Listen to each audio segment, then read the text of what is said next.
Assalamualaikum warahmatullahi wabarakatuh.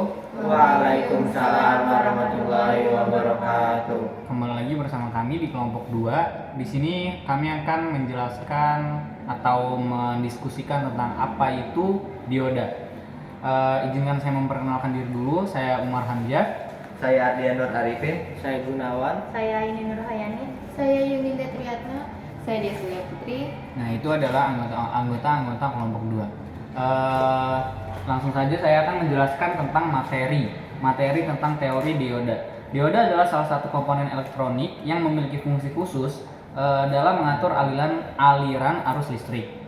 Nah, dioda terdiri dari dua jenis terminal, yaitu anode dan katode. Arus listrik hanya dapat mengalir dari anode ke katode dalam dioda. Dalam dioda terdapat fenomena yang disebut dengan efek P-min-N junction. P-min-N junction terjadi ketika dua jenis bahan semikonduktor, yaitu tipe P atau bisa disebut positif dan tipe N atau bisa disebut negatif, disatukan. P-min-N junction ini menciptakan lapisan pembatas antara dua jenis bahan tersebut yang disebut dengan zona depletion.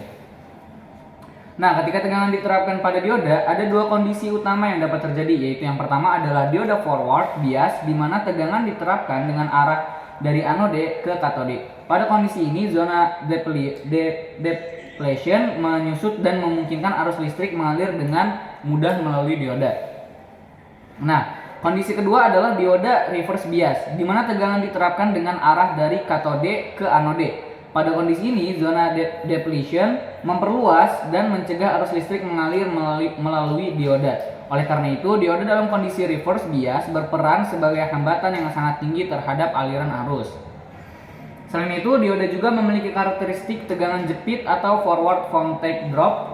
Tegangan jepit adalah tegangan minimum yang harus diterapkan pada dioda agar arus listrik dapat mengalir melalui dioda dalam kondisi forward bias. Dalam rangkaian listrik, dioda digunakan untuk berbagai aplikasi seperti penyearah, stabilisator tegangan, defektor gelombang, dan sebagainya. Dengan memahami teori dioda dan karakteristiknya, kita dapat merancang dan mengoperasikan rangkaian listrik dengan efisien. Nah, itu adalah materi dari dioda. Kita lanjut ke contoh penerapan teori dioda yang akan disampaikan oleh Arif. Salah satu contoh penerapan teori dioda adalah pada rangkaian penyiarah atau rectifier. Dalam rangkaian penyiarah, dioda digunakan sebagai pengubah arus listrik bolak-balik atau AC menjadi arus listrik searah DC. Pada rangkaian penyiarah setengah gelombang, half wave rectifier, satu dioda digunakan untuk menghilangkan setengah siklus negatif dari sinyal AC. Dalam kondisi forward bias, dioda akan mengizinkan arus listrik mengalir hanya pada setengah siklus positif sinyal AC. Sedangkan pada setengah siklus negatif, dioda akan berperan sebagai hambatan yang tinggi sehingga arus tidak dapat mengalir. Pada rangkaian penyiarah gelombang penuh atau full wave rectifier, dua dioda digunakan untuk menghilangkan setengah siklus negatif dan positif dari sinyal AC. Dalam kondisi forward bias, salah satu dioda akan mengizinkan arus listrik mengalir pada setengah siklus positif. Sedangkan dioda lainnya akan mengizinkan arus listrik mengalir pada setengah siklus negatif. Selain itu, dioda juga digunakan dalam rangkaian stabilisator tegangan. Pada rangkaian stabilisator tegangan, dioda digunakan untuk menjaga tegangan output tetap konstan, meskipun tegangan input berubah-ubah. Dioda dalam rangkaian ini akan mengompensasikan perubahan tegangan input dengan mengubah hambatan internalnya. Dan selanjutnya, dalam rangkaian detektor gelombang, dioda digunakan untuk mendeteksi sinyal gelombang. Ketika sinyal gelombang melewati dioda dalam kondisi forward bias, dioda akan mengizinkan arus listrik mengalir dan menghasilkan output yang berkaitan dengan sinyal gelombang tersebut. Contoh penerapan teori dioda lainnya adalah pada rangkaian pengaman, slipping circuit, rangkaian penggada tegangan, voltage multiplier, rangkaian pengubah frekuensi mixer, dan banyak lagi. Nah, itu adalah contoh dari teori. teori dioda. Nah, Dioda. selanjutnya itu Jenis-jenis. jenis-jenis gitu. Iya. Di sini kita akan memaparkan jenis-jenis dari dioda ya. Iya, Yang oke. Jenis-jenis dari dioda itu ada 5. Yang pertama itu ada teori dioda ideal. Di sini teori ini mengasumsikan bahwa dioda ideal memiliki hambatan forward atau resistansi yang sangat rendah dan hambatan reverse atau resistansi yang sangat tinggi. Dalam kondisi tersebut, forward bias, dioda ideal akan mengizinkan arus listrik mengalir tanpa adanya tegangan jatuh atau forward voltage drop. Sedangkan dalam kondisi reverse bias, dioda ideal akan mencegah arus listrik mengalir. Kemudian yang kedua ada teori dioda real. Teori ini mempertimbangkan karakteristik nyata dari dioda yang tidak sempurna. Dalam kondisi forward bias, dioda nyata memiliki tegangan jatuh atau forward voltage drop yang kecil, biasanya sekitar 0,6 hingga 0,7 volt. Untuk dioda silikon dan sekitar 0,2 hingga 0,3 volt untuk dioda germanium. Dalam kondisi ini, reverse bias, dioda nyata memiliki hambatan reverse yang kecil sehingga sedikit arus lihat dapat mengalir. Kemudian yang ketiga, teori dioda Zener. Teori ini berkaitan dengan dioda Zener yang memiliki karakteristik khusus dalam kondisi reverse bias. Dioda Zener dapat bekerja dalam mode breakdown, di mana dioda akan mengizinkan arus listrik mengalir dalam arah sebaliknya dengan tegangan reverse yang melebihi tegangan breakdownnya. Dalam kondisi ini, dioda Zener dapat digunakan sebagai regulator tegangan untuk menjaga tegangan output tetap konstan. Kemudian yang keempat ada teori dioda Schottky. Teori ini berkaitan dengan dioda Schottky yang memiliki tegangan jatuh forward voltage drop yang lebih rendah daripada dioda silikon biasa. Dioda ini menggunakan junction logam semikonduktor untuk mengurangi tegangan jatuh dan waktu pemulihan yang lebih cepat, sehingga cocok digunakan dalam aplikasi yang membutuhkan switching yang cepat. Kemudian terakhir ada teori dioda varaktor. Teori ini berkaitan dengan dioda varaktor atau dioda kapasitansi variabel. Dioda varaktor dapat mengubah kapasitansi junctionnya dengan mengubah tegangan reverse bias yang diberikan. Hal ini memungkinkan penggunaan dioda faktor dalam rangkaian penggunaan frekuensi atau frekuensi mixer dan rangkaian osilator frekuensi variabel. Berarti ada 5 jenis-jenis dioda ya? Betul. Ya. Jadi itu untuk jenis-jenisnya. Nah, lanjut ke fungsi ya, fungsi dari dioda.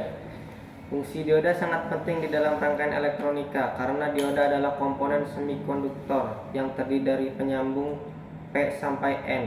Dioda merupakan gabungan dari kata elektroda, yaitu anoda dan katoda. Sifatnya lain dari dioda adalah menghantarkan arus pada tegangan maju dan menghambat arus pada aliran tegangan balik. Selain itu, masih banyak lagi fungsi dioda lainnya, sebagai penyarah untuk komponen dioda, sebagai penstabil tegangan pada komponen dioda Zener, sebagai pengaman atau sekring, sebagai pemangkas atau pembuang level, dan sebagai penambah komponen DC di dalam sinyal AC yang rangkaiannya clever, sebagai penganda tegangan, sebagai induktor untuk rangkaian LED, dapat digunakan untuk sensor pada panas aplikasi rangkaian power amplifier, sebagai sensor dan komponen dioda foto, dan sebagai rangkaian VCO pada komponen dioda varaktor.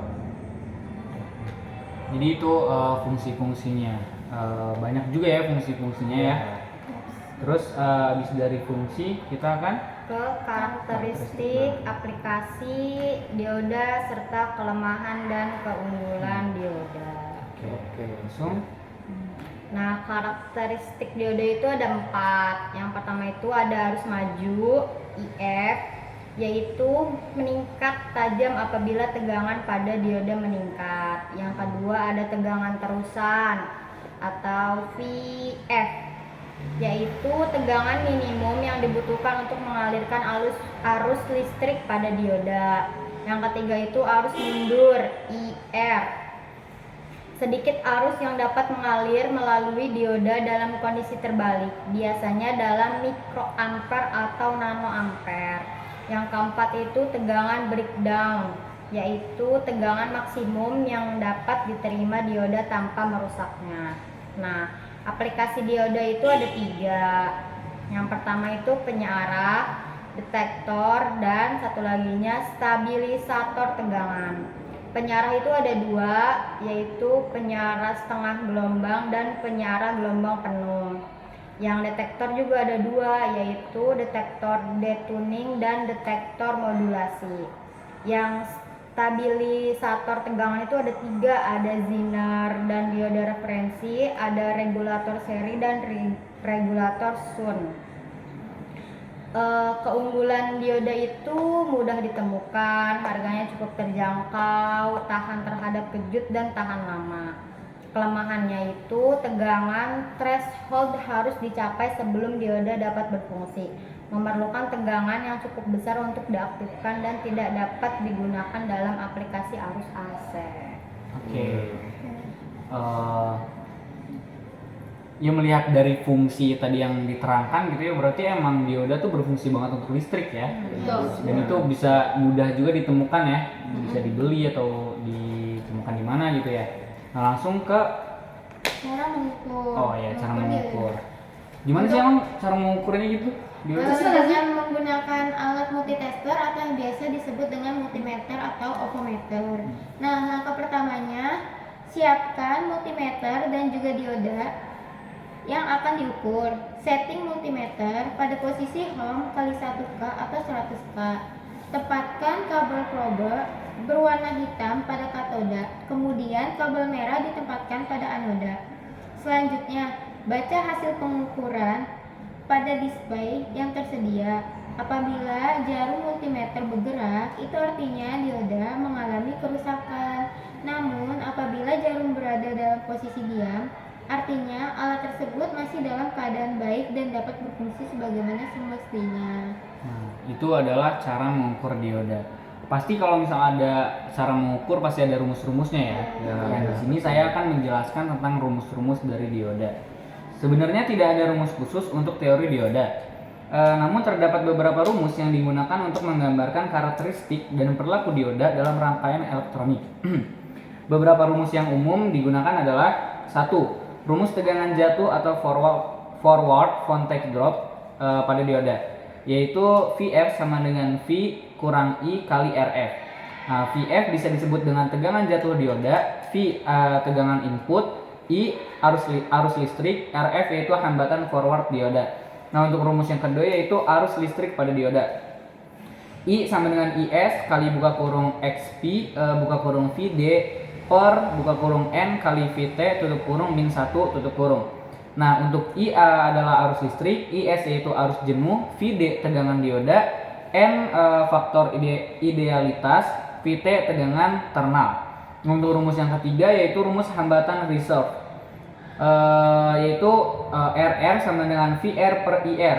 RR bisa disebut dengan hambatan reserve dioda, VR yaitu tegangan reserve bias, IR yaitu arus untuk rumus yang keempat yaitu rumus kapasitansi junction, yaitu CJ sama dengan CJ 0 per S QRT buka kurung 1 kurang buka kurung VR per VBR tutup kurung. CJ yaitu kapasitansi junction, CJ 0 kapasitansi junction saat tegangan reserve bias 0, VR yaitu tegangan reserve bias, VBR adalah tegangan breakdown. Nah, rumus-rumus ini dapat digunakan untuk menganalisis dan merancang rangkaian elektronik yang melibatkan dioda. Namun, perlu diingat bahwa karakteristik dioda nyata mungkin tidak sepenuhnya sesuai dengan rumus-rumus ini. Sehingga pengukuran dan simulasi lebih lanjut mungkin diperlukan untuk mendapatkan hasil yang akurat. Jadi untuk rumus-rumus yang tadi saya terangin atau yang tadi saya jelasin itu tidak harus memakai rumus tersebut. Karena masih banyak rumus-rumus di luar sana yang bisa memecahkan teori tentang dioda. Tergantung contoh soal berarti Iya, ya. tergantung contoh soalnya juga gitu. Jadi nggak harus terpaku sama rumus-rumus ini juga ya. Ya, mungkin itu dari rumus-rumusnya. Nah, selanjutnya Untuk mempersingkat diskusi biar lebih jelas lagi, ini ada kesimpulan. Yaitu dioda merupakan komponen elektronika yang berfungsi sebagai penghantar sekaligus penghambat arus listrik. Benda tersebut memiliki dua kutub penyusun, yaitu kutub positif dan negatif. Meskipun hanya terdiri dari rangkaian sederhana, namun penggunaan dioda ini sangat penting bagi perangkat elektronik. Dioda juga sering digunakan untuk berbagai keperluan, diantaranya seperti untuk sensor panas, saklar isolator, indikator, penyearah, dan lain-lainnya. Kurang lebih seperti itulah ya pembahasan mengenai dioda, mulai dari pengertian, jenis, contoh penerapan, terus cara Teori. pengukur, Karakteristik, Karakteristik, Fungsinya. fungsi, teorinya juga. dan yang lain-lainnya. Jadi ya dioda juga itu sangat penting juga ya untuk listrik ya, karena Iya. tadi juga disebutkan karena dioda itu penting banget untuk listrik gitu. Ya jadi mungkin itu saja yang bisa kami diskusikan dari kelompok 2 tentang dioda. Kurang lebihnya mohon maaf. Assalamualaikum warahmatullahi wabarakatuh. Waalaikumsalam warahmatullahi wabarakatuh. Dadah.